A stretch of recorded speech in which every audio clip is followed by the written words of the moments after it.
Vous pensez connaître Chuck Norris? Détrompez-vous. Le mois dernier, sur le vol QF-127, un homme d'affaires insolent a commis la grave erreur de croiser la route d'une légende. Ce qui s'est passé ensuite a révélé une facette de Chuck Norris dont peu de gens ont jamais été témoins. Mais avant de plonger dans ce moment inoubliable, dites-moi dans les commentaires d'où vous regardez. Tout s'est déroulé à l'aéroport international de Sydney en décembre 2024. La cabine de première classe du vol à destination de Los Angeles était remplie du bourdonnement silencieux des passagers bien nantis qui s'installaient lorsqu'une silhouette solitaire entra. Ses bottes, usées par des années d'utilisation, cognaient doucement contre le tapis moelleux.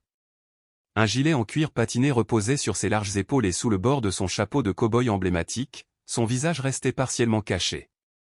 Chuck Norris s'est déplacé avec un calme sans effort, se dirigeant vers le siège 6A.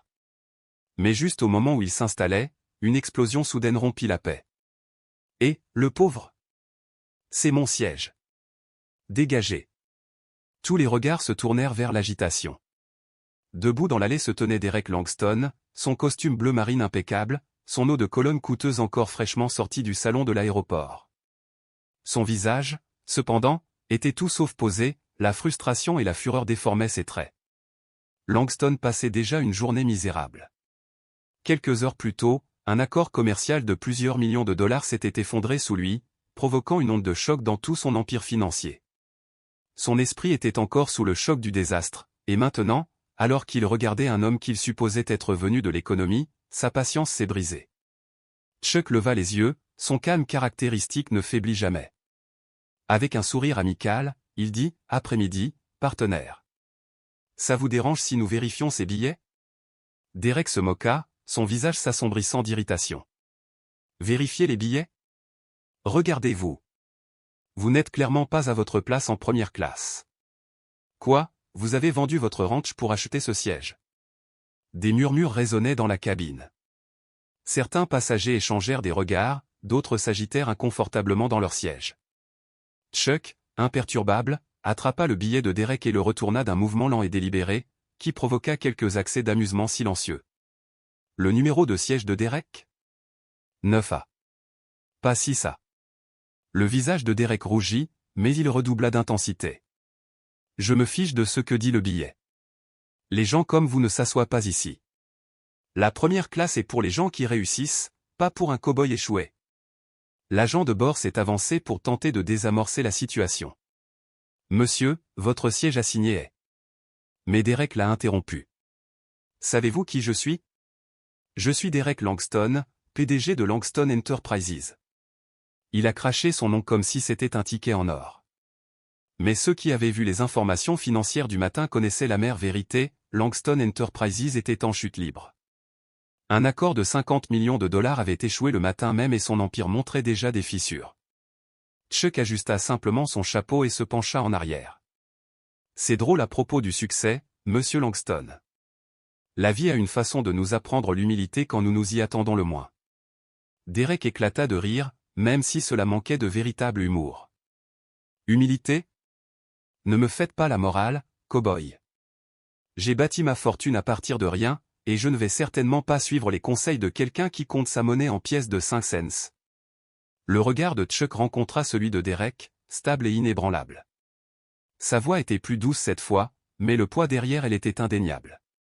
Vous voudrez peut-être recompter, partenaire. La cabine parut s'arrêter. Même l'air semblait plus lourd. Puis, la voix de Chuck, froide et mesurée, a traversé la tension comme une lame. Essayez des milliers par coups de pied circulaires. Une lueur de confusion traversa le visage de Derek. Mais il n'était pas prêt à reculer. Il redressa les épaules et ricana. Le premier cours est réservé aux vraies réussites. Pas un cow-boy en herbe qui pense que s'habiller comme si c'était le jour du rodéo le rend spécial. Chuck ne bougea pas. Il n'était pas obligé. Le changement dans la cabine était presque imperceptible au début, mais il était là, les passagers chuchotaient, regardaient leur téléphone, la tête penchée alors que la reconnaissance commençait. Un jeune garçon au 4e rang tirait sur la manche de sa mère. Elle haleta, tapant furieusement sur son téléphone. Une adolescente poussa un léger cri, donnant un coup de coude à son père. Les murmures se sont répandus comme une traînée de poudre. Derek, inconscient, était toujours en colère. Sécurité, Quelqu'un appelle la sécurité. Cet homme refuse de s'installer à sa place en classe économique. L'hôtesse de l'air principal s'est approchée, ses lèvres tremblantes d'amusement à peine dissimulées. Monsieur, elle a dit, j'ai vérifié le manifeste. Monsieur Norris est effectivement affecté au siège 6 à prime. Silence. La mâchoire de Derek se relâcha. Monsieur Norris? Répéta-t-il, la voix brisée. Le sourire légendaire de Chuck n'a jamais faibli. Juste quelqu'un qui a appris que le vrai pouvoir ne consiste pas à rabaisser les autres. Et à ce moment-là, alors que toute la cabine de première classe bourdonnait de prise de conscience, Derek Langston comprit qu'il venait de commettre la pire erreur de sa vie. Un homme aux cheveux argentés assis de l'autre côté de l'allée se pencha en avant, sa voix ayant juste assez de poids pour couper la tension. « Fils, tu cries après Chuck Norris depuis 10 minutes. » Les mots frappèrent Derek comme un coup de poing dans le ventre. Son visage s'est vidé de ses couleurs alors qu'il réalisait. Les bottes usées. La posture détendue mais confiante. L'autorité sans effort. Et oh mon Dieu, la référence aux arts martiaux. Tout s'est mis en place en un instant terrible et horrible. C'est impossible, balbutia Derek, sa voix soudain instable. Chuck Norris ne serait pas habillé comme. Comme quoi, partenaire? Les yeux de Chuck pétillaient d'amusement. Comme quelqu'un qui privilégie le confort aux apparences? Comme quelqu'un qui n'a pas besoin d'un costume coûteux pour connaître sa valeur. La cabine éclata d'un rire étouffé. Certains passagers ne faisaient même plus semblant de cacher leur amusement, leur téléphone était sorti, enregistrant, capturant chaque seconde de la chute de Derek. Son cauchemar sur les réseaux sociaux venait de passer du mauvais au catastrophique. Monsieur Norris, je n'ai pas la voix de Derek faiblit. Sa cravate de créateur lui parut soudain suffocante, comme un nœud coulant autour de sa gorge. Chuck fit simplement un geste vers l'arrière de la cabine. Le siège 9A est juste là-bas. À moins, bien sûr, que vous préfériez la classe économique. Les rires résonnèrent dans l'avion, mais Chuck n'avait pas fini. Il n'était pas là pour embarrasser Derek, il était là pour lui apprendre quelque chose de bien plus important. Alors que Derek se tournait pour s'éloigner, la voix de Chuck l'arrêta net. Vous savez quelle est la différence entre la force et la puissance? Derek hésita, son visage étant un mélange de honte et de curiosité réticente. Il ne s'agissait plus seulement d'une dispute dans un avion. Chuck Norris était sur le point de lui apprendre quelque chose qui pourrait changer sa vie. La cabine, autrefois remplie de murmures et de rires, tomba dans le silence. Une vraie force. Chuck continua, sa voix ferme et sûre, il ne s'agit pas de faire en sorte que les autres se sentent petits. Il s'agit de les élever, même lorsqu'ils ont essayé de vous démolir. Derek resta figé dans l'allée. L'homme dont il s'était moqué si cruellement n'était pas qu'une célébrité. Ce n'était pas seulement un combattant. Il était une légende, non seulement pour ses prouesses en arts martiaux, mais aussi pour son caractère. Chuck se pencha en arrière sur son siège, l'expression pensive. J'ai passé ma vie à apprendre aux gens à se défendre, dit-il. Mais les batailles les plus importantes? Elles ne se mènent pas à coups de poing. Elles se mènent en nous-mêmes, contre notre propre fierté et nos préjugés. Un agent de bord s'est approché, tenant le bagage à main de Derek. Monsieur, votre siège est prêt. Mais Derek ne bougeait pas. Son esprit tournait, repensant à chaque mot arrogant qu'il avait craché à Chuck. Chaque insulte. Chaque hypothèse. J'ai fini, marmonna-t-il, plus pour lui-même que pour n'importe qui d'autre. D'abord l'accord, maintenant ça. Demain, tout le monde le saura. Chuck secoua la tête, sa voix étonnamment douce. Non, dit-il simplement. Ils sauront que vous avez passé une mauvaise journée. Que vous avez commis une erreur. Ou que vous en avez tiré des leçons. Derek leva les yeux, surpris. Il n'y avait aucune moquerie dans le ton de Chuck. Aucune condamnation. Juste comprendre. Le monde est prompt à condamner, lent à pardonner, continua Chuck. Mais la vraie rédemption? Cela commence par admettre nos erreurs.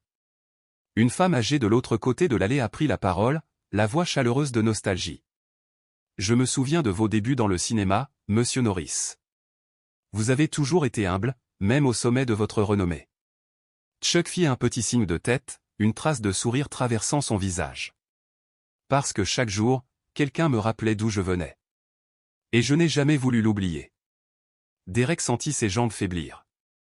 Il avait jugé cet homme parce qu'il avait l'air pauvre, mais Chuck Norris était plus riche qu'il n'aurait jamais pu l'imaginer, pas seulement en argent, mais aussi en sagesse et en intégrité.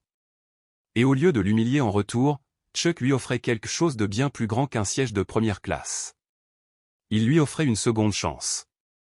Chuck fit un geste vers le siège vide à côté de lui. « Asseyez-vous, partenaire. » Sa voix était chaleureuse, invitante. « Laissez-moi vous parler de ma première audition à Hollywood. » Derek hésita, puis s'assit lentement sur le siège. Les autres passagers ont regardé avec étonnement Chuck Norris, champion d'arts martiaux, star de cinéma, icône culturelle, commencer à raconter son histoire. Il s'est présenté avec des bottes comme celle-ci, dit Chuck en tapotant ses chaussures usées avec un sourire. Le producteur m'a regardé et a dit que ma place était dans les écuries, pas devant la caméra. Vous savez ce que j'ai fait? Derek secoua la tête, luttant toujours pour comprendre ce qui se passait. Je l'ai remercié pour son temps. Chuck a continué, puis je suis rentré chez moi, je me suis entraîné plus dur et je suis revenu le mois suivant, toujours en portant mes bottes. 2 rangées plus loin, un jeune garçon enregistrait tout sur son téléphone. Mais pour la première fois de sa vie, Derek ne se souciait pas des réseaux sociaux. Ses propres paroles cruelles résonnaient dans son esprit, le premier cours n'est pas pour les gens comme vous. Il déglutit difficilement, puis demanda, avez-vous obtenu le rôle? Chuck hocha la tête. Finalement. Mais ce n'est pas le sujet. Son regard était fixe. Ce producteur m'a appris quelque chose de précieux, tout comme vous apprenez quelque chose aujourd'hui. L'avion était totalement silencieux. Chuck Norris ne racontait pas seulement une histoire, il offrait à Derek une voie à suivre. Une chance d'être meilleur. L'argent permet d'acheter un billet de première classe, dit Chuck. Mais cela ne peut pas acheter la classe en soi. Cela vient de la façon dont vous traitez les autres, surtout quand vous pensez que personne ne vous regarde. Derek baissa les yeux sur ses chaussures en cuir italien, soudain honteux. Sa voix était à peine un murmure. J'ai perdu un contrat de 50 millions de dollars aujourd'hui. Il expira en tremblant. Tout ce que j'ai construit s'effondre. Parfois, nous devons tomber, dit Chuck, la voix ferme, pour nous rappeler comment rester debout. Autour d'eux, le personnel de cabine a effectué sa routine habituelle avant le vol, effectuant la démonstration de sécurité standard. Mais personne n'y prêtait attention au pas quand quelque chose de bien plus convaincant se déroulait dans la 6e rangée. Tous les regards étaient attirés par ce couple improbable, un cow-boy légendaire avec des années de sagesse derrière son regard et un cadre puissant dont le monde venait de s'effondrer. Tu sais ce qui est drôle? Continua Chuck, un petit sourire jouant sur ses lèvres. Quand j'ai débuté, je ne pouvais même pas me permettre un billet en classe économique, encore moins en première classe. Mais vous savez ce que j'avais? Quelque chose que beaucoup de gens qui ont de l'argent ne semblent jamais apprendre. Derek, encore sous le choc de ses échecs, lui jeta un coup d'œil. Et qu'est-ce que c'est? La taille de votre portefeuille est bien inférieure à la taille de votre cœur. De l'autre côté de l'allée, une adolescente essuya une larme sur sa joue. Sa mère, qui enregistrait l'échange sur son téléphone, a finalement baissé l'appareil, apparemment rattrapée par le poids de l'instant. Mais tu as réussi, dit Derek, sa voix empreinte d'un besoin désespéré d'être rassuré. Vous avez réussi. La réponse de Chuck fut une réponse que Derek n'oublierait jamais, des mots qui résonneraient dans son esprit longtemps après l'atterrissage de ce vol. Le succès n'est pas ce que vous pensez, partenaire. Et vous êtes sur le point de le découvrir. Fouillant dans la poche de son gilet en cuir bien usé, Chuck en sortit une vieille coupure de journal et la tendit à Derek. Votre accord raté a fait la une des journaux ce matin. Mais dites-moi, avez-vous réellement lu toute l'histoire? Derek fronça les sourcils et secoua la tête. L'entreprise que vous avez essayé d'acheter? Continua Chuck. Il a été construit à partir de rien par un homme qui a travaillé jusqu'aux os. Il a traité ses employés comme une famille, a bâti une entreprise sur la confiance et l'intégrité. Et il a refusé votre offre, non pas à cause de l'argent, mais parce qu'il savait exactement à qui il avait affaire. Derek déglutit difficilement. À cause de ma réputation. Chuck hocha la tête. À cause de la façon dont vous avez mené vos affaires. Toujours à la recherche de profit. Toujours en train de voir des chiffres plutôt que des personnes.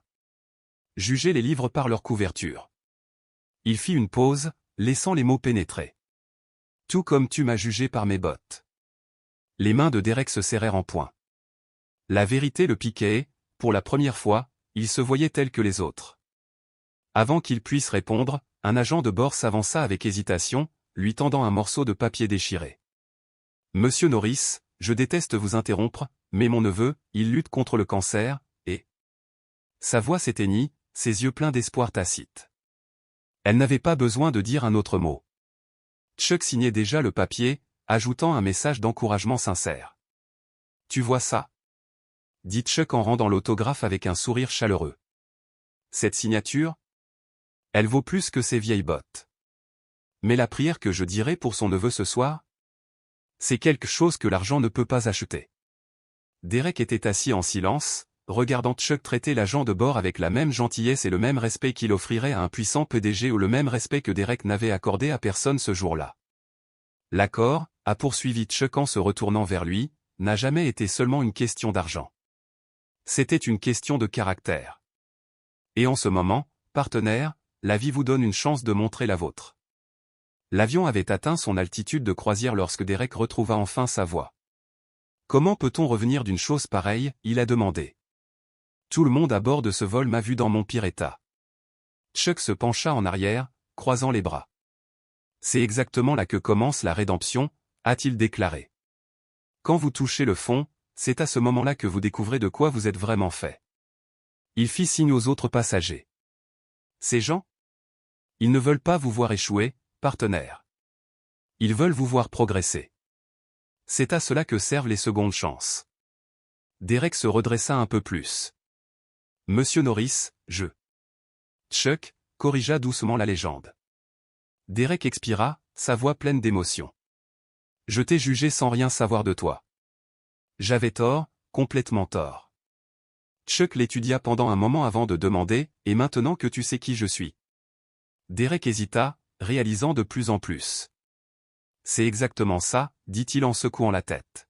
« Peu importe qui tu es. Je n'aurais jamais dû traiter qui que ce soit comme je l'ai fait. » Le sourire de Chuck s'élargit. « Maintenant, dit-il avec un signe de tête entendu, c'est ce que j'appelle un bon vieux coup de pied à l'ego. » Un éclat de rire se répandit dans la cabine, brisant la tension. Même Derek réussit à afficher un petit sourire sincère. « Le monde va voir cette vidéo, » soupire-t-il en se frottant le visage. « Bien, dit Chuck sans hésitation. Montre-leur aussi ta rédemption. » 3 mois plus tard, Derek Langston a de nouveau fait la une des journaux, mais pas pour un autre rachat d'entreprise. Cette fois, l'histoire était celle d'un PDG qui avait transformé toute la culture de son entreprise. À partir de ce moment, chaque nouvel employé de son entreprise reçut dès son premier jour une paire de bottes usées, accompagnée d'une note indiquant « Votre caractère compte plus que vos vêtements ». La vidéo virale de sa rencontre avec Chuck Norris ne l'a pas détruit comme il l'avait craint autrefois. Au lieu de cela, c'était devenu un tournant, un symbole de rédemption. L'histoire d'un homme qui a finalement compris que le véritable succès n'était pas une question de cours boursier ou de transactions au sein du conseil d'administration. C'était une question d'intégrité. À propos du cœur. Et Chuck ? Une semaine plus tard, Derek a reçu une photo signée au non pas d'une scène de film ou d'un coup de pied rond, mais de ses bottes éraflées et bien voyagées. Le message en dessous disait « Continuez à suivre le bon chemin, partenaire. » La vie a une façon de nous enseigner des leçons des manières les plus inattendues. Pour Derek, cette leçon s'est présentée sous la forme d'un cow-boy doté d'une sorte de sagesse discrète, celle qui prouve que l'humilité n'est pas une faiblesse. C'est le fondement de la vraie force. Alors, la prochaine fois que vous jugerez quelqu'un sur ses vêtements, son titre ou le siège qu'il occupe dans un avion, souvenez-vous de cette histoire. Parce que, comme Chuck Norris nous l'a rappelé ce jour-là, la vraie classe ne se mesure pas en dollars, mais en gentillesse. Et Derek ? Eh bien, il a enfin appris à quoi ressemble le vrai succès. Pas l'argent. Pas le pouvoir. Mais les vies que nous touchons et les cœurs que nous changeons. Si cette histoire de rédemption vous a inspiré, n'oubliez pas d'appuyer sur le bouton j'aime et de vous abonner. Déposez un commentaire ci-dessous, quelle a été la plus grande conclusion que vous avez tirée de la sagesse de Chuck ? C'est Ludwig qui vous le rappelle, les meilleures leçons de vie viennent souvent des professeurs les plus inattendus. Rendez-vous dans la prochaine vidéo.